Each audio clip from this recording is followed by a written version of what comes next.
I want to introduce the arcade blacksmith, Paul Niemeyer. So you went from being basically a roadie setup guy to then arcade. So what inspired you to do arcade? It was all simultaneous, you know. It's kind of like, I didn't know what I really wanted to do, and it all seemed like fun, so let's do it all and see what shakes out, you know. That was kind of my plan. I actually did an extra semester at college because there were like some history classes, and I'm not even a history major or even a minor. You just wanted to take something to figure it out? Yeah, it seemed like a cool class to take, you know. But I made a lot of enemies because the instructor found that out, and it was a required class, and so he constantly kept pointing me out, going, "He's doing better than you." He had a German accent. "You're better than all of you. You are majors. He's not even supposed to be here." Please, I want to date the blonde, but it's not going to happen. What inspired you to do art? I know recently you had a project in your hometown. Did you finish that, the mural? Got the first half done, included the Mortal Kombat logo in it. Ironically, our high school mascot, we were the Dragons. You couldn't even make that up. You if you can't tried. make this stuff up, kids. You can't make this stuff up. Right. We were the Dragons, and it's just super tiny, little, small farm town, Grant Park, Illinois, home of the Dragons. I grew up to make arguably the most recognizable dragon on the planet. That is a little ironic, and believe me, that's not wasted. And it hasn't changed in over 3 decades. Like they're still using it. Yeah. For 27 years, from what I understand in the interviews you've had, you took a hiatus. So I'm wondering how. It sounds like it was my choice. How were you rediscovered? Or That's interesting. Yeah. Well, okay, I owned a haunted attraction in Chicago called Abyss Haunted House from 2006 to 2014, and went through a number of cast members. We had 70 for a show, but over the course of being, I think we probably had about 300 people we've gone through. And I try to keep track of most of them. A lot of them I still keep in touch with, you know. So one of them, and this is years later, this is what, 2018, 2019 maybe. He's playing the original Mortal Kombat, and he gets the end of it, and he finishes the game, and my name's on it. And I didn't know it was on there. I did not know it, and it's misspelled, of course. One last indignity, right? One last shot. Knife twist. Anyway, so he calls me up and he's going, "Oh my God, is this you?" And I said, "It used to be. A long time ago it was me, but it's not anymore. I don't know who that." And that's crazy because most people don't take the time to read the credits. So, and you're probably down at the bottom. See, here's where I think the universe comes into play. This is completely out of my hands. Deus Machina, God in the machine, whatever you want to call it. Some reason he went through the credits at the end and saw my name, even though it was misspelled. He understood that might be you because of your background. Yeah. He knew that I was in the video game industry, and they knew that I was in ad agencies, and that I designed all these huge venues for Coca-Cola and Burger King and L'Oreal and Jameson's whiskey for a dozen years. That was kind of my background. So starting a haunted house, I was nothing. I didn't know that you designed the artwork behind that. Because most of the time, these companies don't really give people credit, which it sounds like they kind of like, They tried.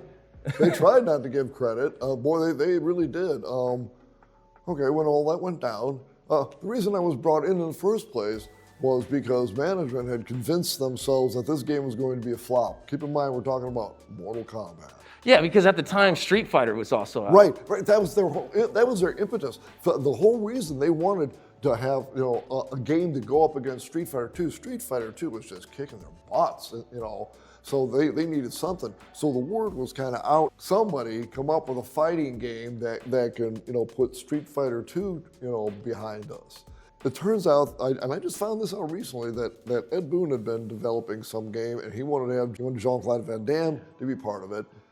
Meantime, John Tobias came in and he's fresh out of art school. He's like 21 years old when he's doing this game, Mortal Kombat. He had done all the layouts for the thing. I mean, they brought me in to just flesh out what he had designed, okay?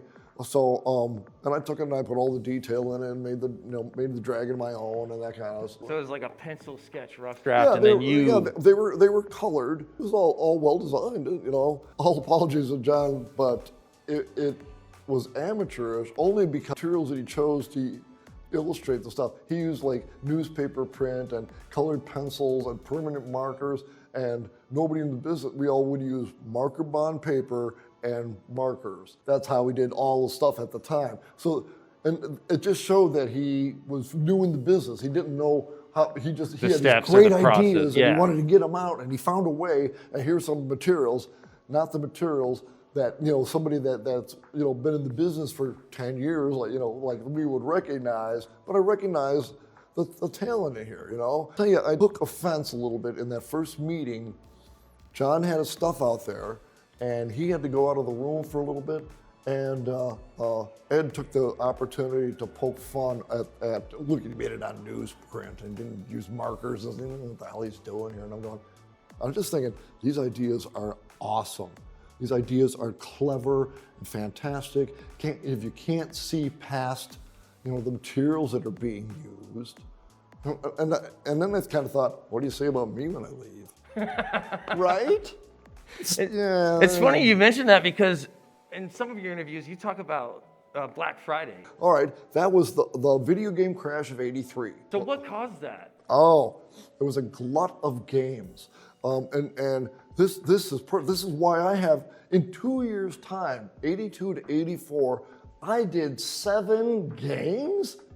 Wow. 7 games? That's insane. And everybody in the art department was churning out games on that level.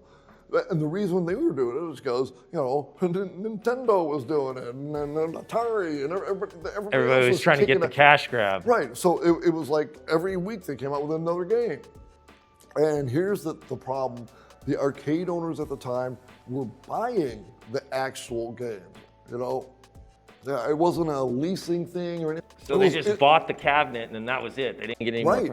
Yeah, I mean, there really wasn't any kind of a system. Nobody really thought it out. It was just kind of like, we have a game. It's $2,000. Do you want it? Sure, it looks like it's making money. Okay, bring it over my arcade. Here's your $2,000. All right, now I need 30 more like that. Cha-ching. Yeah, in 1982 money. Look at it like this. It was like a used car lot that you're waiting to pay off in quarters. That's insane to think about, yeah. Yeah, that's really what it was. So that mechanic was destined to be a failure, and it was just a matter of time. And the time happened in 1983.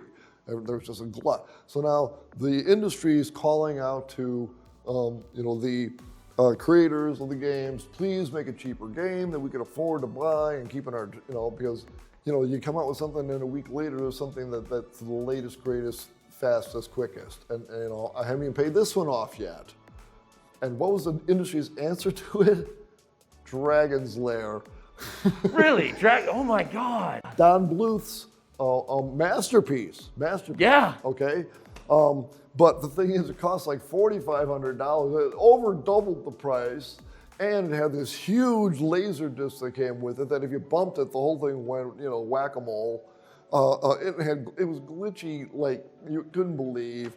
It just had a whole bunch of problems, and that was like the last nail in the casket of the video game industry, and everything went to hell. Yeah, because Atari, they went bankrupt, and then Nintendo was on the verge, but they came back. Everything happened at the same time. Is that when they switched from just selling the units to just leasing it and getting the money, or how did that transfer? I got to be honest, I have no idea how that all rectified itself. All I knew is that my situation was a shitstorm. Yeah, I had other things I could deal with at that point. But you know what, they did me a favor, and timing is everything. I was the low man on the totem pole in the art department, and it was April of 1984.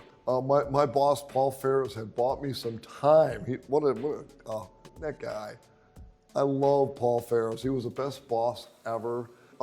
So it's Black Friday, and we're watching, and the factory was literally across the hall from the art department. You can go in and walk right on the factory floor. So when you go out there and you see like a section of the factory dark, and everybody's gone. And they go, yeah, I lost 50 people today, So every Friday was Black Friday, the axe was falling, and everybody in the office is going, it's just a matter of time. And it was. They weren't wrong, It was a sort of Damocles hanging over your head the whole time. And I knew, I'm thinking, I'm low man on this totem pole. I was just hired 2 years ago. These guys all been there 5 or 6 years, I'm going to be first one gone for sure. And that was true. So, you know, when it happened, I was kind of like braced for impact already, you know, a little bit. And I got very, very lucky in that it was April, and I had a bunch of friends in the ad agencies in Chicago, and I had mad, crazy marker rendering skills that were just gold at the ad agencies. So I literally left Bally Midway on Friday and was working freelance at Lee Hill on the 25 East Superior Street. I still remember the address. And in one of the cool brownstones at the ad agencies there, and that launched my freelance career. And I remember I was making like triple what I was making at Bally, and the whole time I'm thinking, those sons of...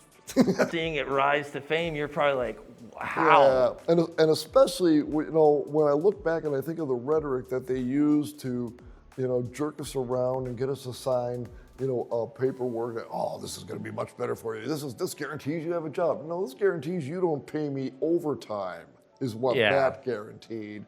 Yeah, and then get you to sign stuff, and then, you know, you put in for the overtime and go, oh, you know? Overtime. You sons like... of... You know, right? No.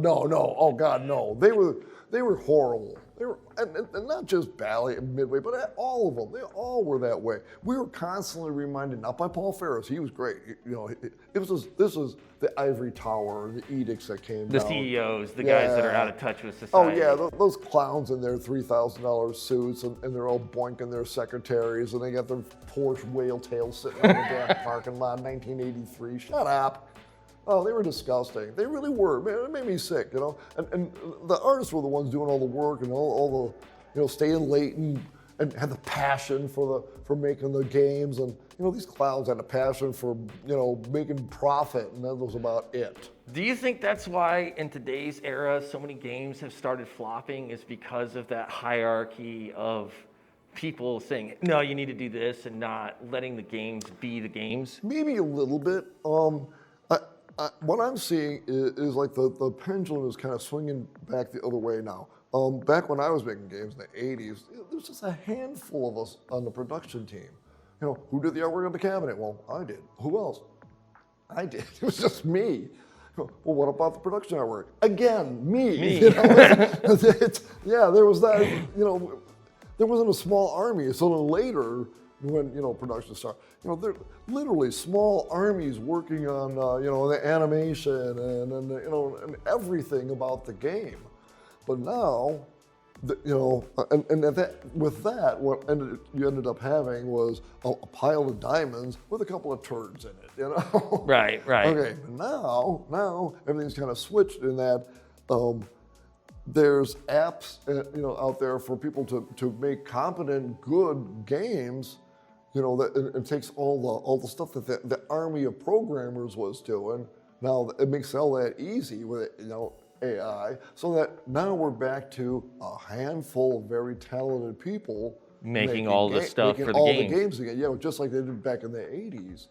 That's you know? Crazy how it like went full circle back. Back. The pendulum swings back. It always does. It always does. It'll take 40 years for it to happen, but it does. You know? What's that famous saying that the universe balances itself out somehow?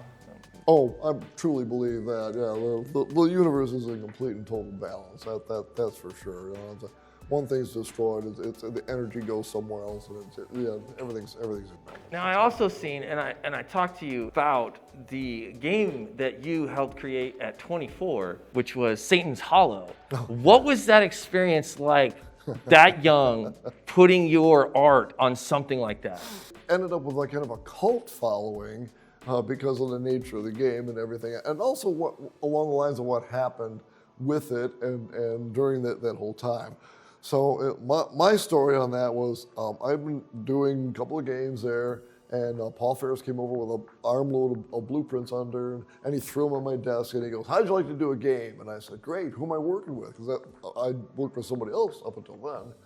And he goes, you're working with you. Okay? No, he was a card. He was so, just funny. He was always, and like, he'd yank your chain if he could. If he thought he could yank your chain a little bit, he would. He was just a fun guy to be around. Just excellent boss, you know. Fought for us, you know. when the edict came down from the ivory tower, don't put your initials or your name in the artwork. He's going, you got to get more clever about it, hide it better. That was his direction. So did you put it in Satan's Hollow, your name? name? Oh yeah, my initials are in that for sure. That was the first one, that's why. It's on the header, in the cracks on the, where the Satan's coming up and the ground's cracking up, in those cracks. That's awesome. P-E-N, yeah. So did you ever have, like, when you sent it in with did they reject it, send it back and like fix it, or? No, they didn't see it. That was the point. On any of your artwork, or just? Oh, some of them, but it was always after the fact, because I was very good very clever at hiding it, especially Pac-Man Plus. I snuck up underneath Pac-Man's arm. It's a little P-E-N, just tiny, and it's black on a dark blue background, so it's kind of not there, sort of, just enough for it to sneak in, and of course I went into production, and I've literally got I was like 20 years later, I got a cease and desist letter from Namco, and I thought it was hilarious. I wish I'd saved it. It's like they just found it. It's like a threatening letter about, we see what you did back there 20 years ago. And I can tell when a header, like if I go to an arcade now and I see Pac-Man Plus, and I go and look and see my initials on there, and on some of them it isn't. Like they took it out. Yeah, they airbrushed it out. So I can tell what it was like what year, like okay, after 19, or after 2000 and something. It was like 2002. Cut it out. Yeah, that's when they discovered it. It only took them like 30 years. That's awesome. That's awesome. Way to stick it to the man. This is a lot of fun. I love doing these. I didn't have any of that for 27 years. They'd kick me to the curb, and I didn't get credit for any of it. Nobody knew who I was. Literally the most famous artist nobody ever heard of. For me to be rediscovered, an old employee, happened to see it on and he called up Doc Mack, and the rest is just history. Doc Mack owns a Galloping Ghost arcade in Brookfield, it's the largest arcade on the planet. It's got like over 1,000 games on it. We'll have to check it out when we go there. It's crazy if you're in Brookfield, Illinois. He called me, he spent 6 months petitioning me to get out and meet my fans, and it finally worked, and I came out, and this all happened overnight. I get to hear everybody's stories. Well, okay, when we first sat down, you started out with a story, and I love that everybody includes where they played the game. And that was part of your story. You kept it 100. In all the years I've been doing this, everybody always includes the place they played. And to me, that means you made such a memory, such a finite memory of that moment, that it included everything, including the place, the location, the geographic spot on the planet, where this important thing happened to you. Yeah. So that in itself blows my mind. I can't say thank you enough. I really can't. So come on out to the shows, and I'll say thank you in person. That'd be my pleasure. Well, you heard it here first.